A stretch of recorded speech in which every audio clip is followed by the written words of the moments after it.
नमस्कार साथियों, महेंद्रा क्लासेस में हम राजस्थान का भूगोल पढ़ रहे हैं और उसमें हम पढ़ रहे थे राजस्थान का अपवाह तंत्र। हमने थोड़ा जिक्र किया कि कैसा अपवाह तंत्र राजस्थान का है, जिसके अंदर हमने आंतरिक नदियों के रूप में हमने एक ट्रिक पढ़ी, अरब सागर के रूप में हमने एक ट्रिक पढ़ी और एक हमने ट्रिक पढ़ी थी किसके बारे में, बंगाल की खाड़ी के बारे में। उन्हें आप पक्का याद कीजिएगा। अब आगे बढ़ते हैं, शुरू करते हैं कुछ जरूरी तथ्य जिसके अंदर से भी प्रश्न पूछ लिया जाता है जीके के तौर पे। सर्वाधिक जो नदियां हैं राजस्थान के अंदर वो कहाँ है, कौन से संभाग में है, उनकी मैं बात करूं तो वो है कोटा संभाग में। कोटा संभाग। यदि संभाग पूछ लिया जाए सबसे ज्यादा नदियां कहाँ हैं तो कहाँ रहेगी, कोटा में। सर्वाधिक नदियों का जिला कौन सा है, यदि जिला पूछ लिया जाए, जिला पूछ लिया जाए तो ब्लू मार्कर नहीं है मेरे पास, जिला पूछ लिया जाए तो जिला आएगा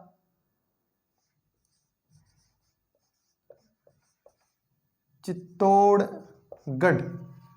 संभाग कोटा, जिला चित्तौड़गढ़। ऐसा जिला जहां पर कोई भी नदी नहीं बहती, एक भी नदी नहीं है, तो वो अपने पड़ोसी गंगानगर के, एक तो कौन सा, चूरू, और दूसरा कौन सा, बीकानेर। चूरू और जो बीकानेर, ये जो दो जिले हैं, इसके अंदर कोई भी नदी नहीं बहती है। अब बात करते हैं राजस्थान में कुल सतही जल। सतही जल क्या होती है, सतह क्या होती है, फर्श, एक तरीके से जो ऊपर का है, जो हमें दिखता है, उसे कहते हैं सतह। सतही जल जो है वो देश भर का राजस्थान के पास कितना है, 1.16%। सतही जल का कितना भाग है राजस्थान में, 1.16%। और राजस्थान में कुल भूजल कितना है, भूजल का मतलब जो अंदर है, भूमि के अंदर समाया हुआ है, गहराई के अंदर जो जल है उसे कहते हैं भूजल, वो है 1.70%, 1.70%। ये क्या है, भूजल। स्थायी जल 1.16% जो सतह पर है, और भूजल जो भूमि के अंतर्गत जल है, भूजल है 1.70%।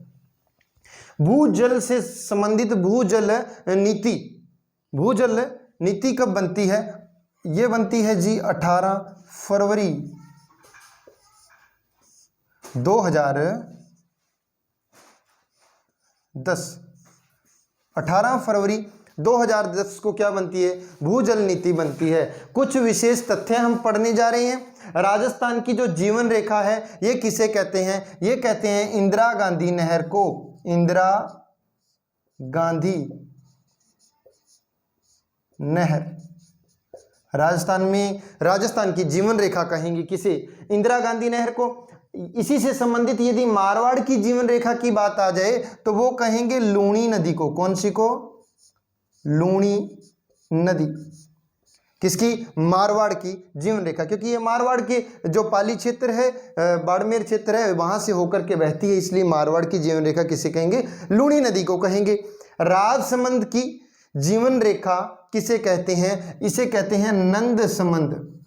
नंद समंद एक झील है, नंद समंद झील, इसे कहते हैं, क्या कहते हैं, राजसमंद की जीवन रेखा नंद समंद झील को। और भरतपुर की जीवन रेखा कहते हैं, भरतपुर की जीवन रेखा कहेंगे मोती झील को। किसे कहेंगे, मोती झील। भूजल नीति दो बार लिखा गया, भूजल नीति ऊपर आ गया है, कितना है, 18 फरवरी 2010 को। कौन सी, भूजल नीति। राजस्थान की जीवन रेखा इंदिरा गांधी नहर, मारवाड़ की लूणी नदी, राजसमंद की नंद समंद झील और भरतपुर की मोती झील को कहते हैं। उसके बाद में त्रिवेणी संगम बनते हैं। क्या बनते हैं, त्रिवेणी संगम बनते हैं। उसके बारे में अपने थोड़ी बात करते हैं, इसके बारे में प्रश्न पूछ लिया जाता है। BMB एक कोड लिखा हुआ है, BMB, बी से बनास,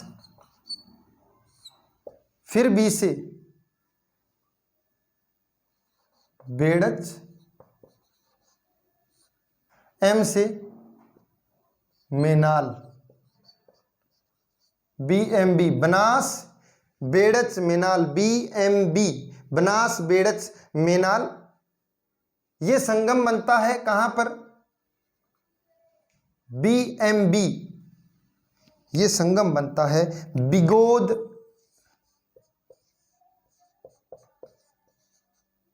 भीलवाड़ा।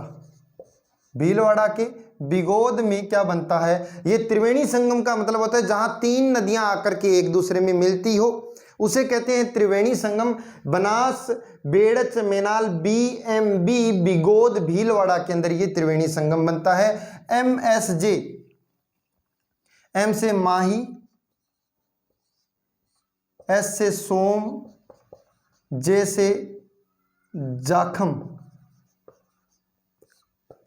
ये डूंगरपुर में नवा टापुरा बेणेश्वर क्षेत्र है। नवा टापुरा बेणेश्वर धाम जहां पर बना हुआ है, और ये है जी डूंगरपुर। DNG का मतलब आप डूंगरपुर समझोगे। और उसके बाद CBC, वापस ये C से चंबल, B से बनास, C से सीप। चंबल, बनास, सीप, ये जो है चंबल, बनास और सीप, CBC, चंबल, बनास, सीप, ये रहेगा रामेश्वरम।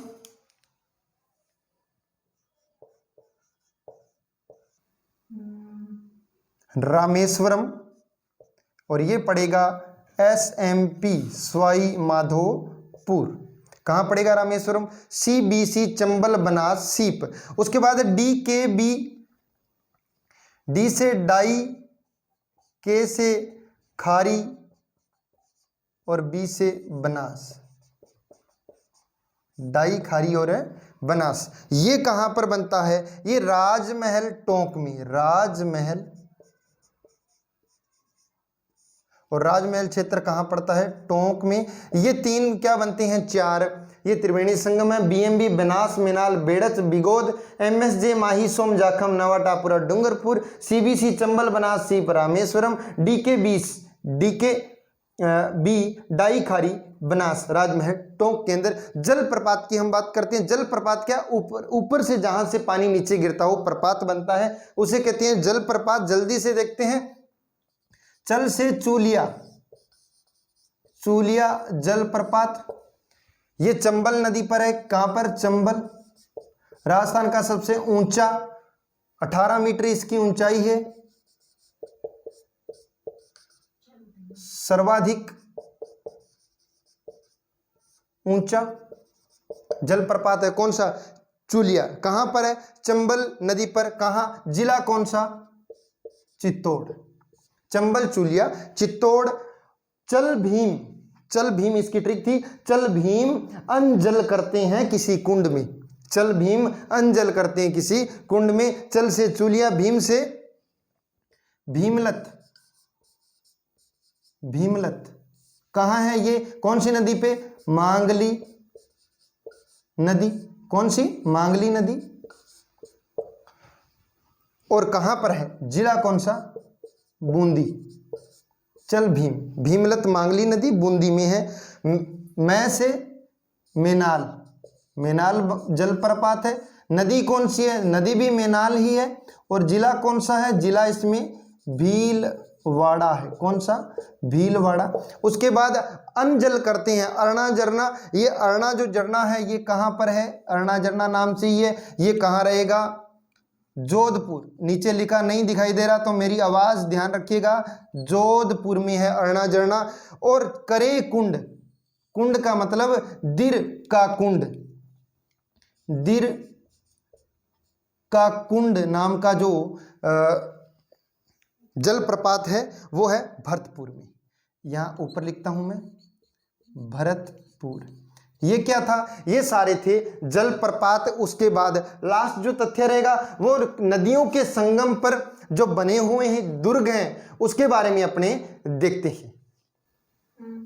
नदियों के संगम पर बने जो दुर्ग हैं उनकी हम थोड़ा जिक्र करते हैं। मनोहर थाना दुर्ग झालावाड़ में बना है। चित्तौड़ दुर्ग चित्तौड़ में है। शेरगढ़ दुर्ग बारां में बना हुआ। बेंसरोड़गढ़ चित्तौड़ में बना है। गागरोन झालावाड़ में है, बटनेर कहाँ पर है, हनुमानगढ़ के अंदर है। जब ये हम दुर्ग पढ़ेंगे तब इसके बारे में आराम से हम और देख सकते हैं। लेकिन यहाँ बात करते हैं कि कौन कौन सी नदियों के किनारे ये दुर्ग बने हुए हैं, ये थोड़ा विशेष तथ्य है। मनोहर थाना जो दुर्ग है, थाने में कब जाते हैं भाई, जब हम पी के बैठे रहेंगे तो पकड़ के थाने तो लेके जाएंगे। पी के से क्या, थाने में कब लेके जाएंगे, जब हम पी के बैठेंगे। पी से परवन, के से काली खो, काली सिंध नहीं है, काली खो, परवन, मनोहर थाना दुर्ग, पी के, परवन, काली खा। चित्तौड़ दुर्ग में हम घूमने गए, वहां रहे हम बीजी, क्या रहे हम, बीजी। बी से बेड़च, जी से गंभीरी, चित्तौड़ दुर्ग में बीजी, बेड़च और गंभीरी। शेरगढ़ दुर्ग, शेर कहाँ रहते हैं, वन में, शेर कहाँ रहते हैं, वन में, शेर वन में, ये ट्रिक है इसकी। तो इसका मतलब शेरगढ़ दुर्ग है ये 12 में परवन नदी के किनारे है। भैंसरोड़गढ़ दुर्ग, भैंसें क्या करती हैं, भैंसें चरती रहती है, कैसे, बावली होके, बामनी होके, बामनी होके। तो चंबल, भैंसें चरती है, च से चंबल, बावली होके यानी बामनी। भैंसरोड़गढ़ दुर्ग चित्तौड़ में, चंबल और बामनी नदी पर। गागरोण दुर्ग, गागरोण दुर्ग, गाय चरती रहती है वनों में, वहां बैठे रहते हैं आका। कौन है, आका। आका मतलब आहू और काली सिंध, काली सिंध, वहां काली खो पड़ी थी हमने ऊपर मनोहर थाना में, यहां आहू और काली सिंध है झालावाड़ में, जहां गागरोण दुर्ग है। और बटनेर दुर्ग ये तो हमारे घग्गर के अंदर है ही, घग्गर के किनारे हनुमानगढ़ में। ये कहाँ पाया जाएगा, घग्गर के किनारे नदियों के संगम पर। मनोहर थाना पी के, चित्तौड़गढ़ बीजी रहते हैं, शेरगढ़ दुर्ग में वनों में शेर हैं, भैंसें चरती रहती है बावड़ी होकर के। गागरोण, गागरोण दुर्ग के अंदर आका बैठे हैं। और भटनेर दुर्ग कहाँ पर है, घग्गर नदी के किनारे है। ये थे कुछ नदियों और उनसे जुड़े हुए तथ्य। अगली क्लास के अंदर हम शुरू करते हैं अरब सागर की नदियां, माही और उसकी सहायक नदियां। Thank you so much.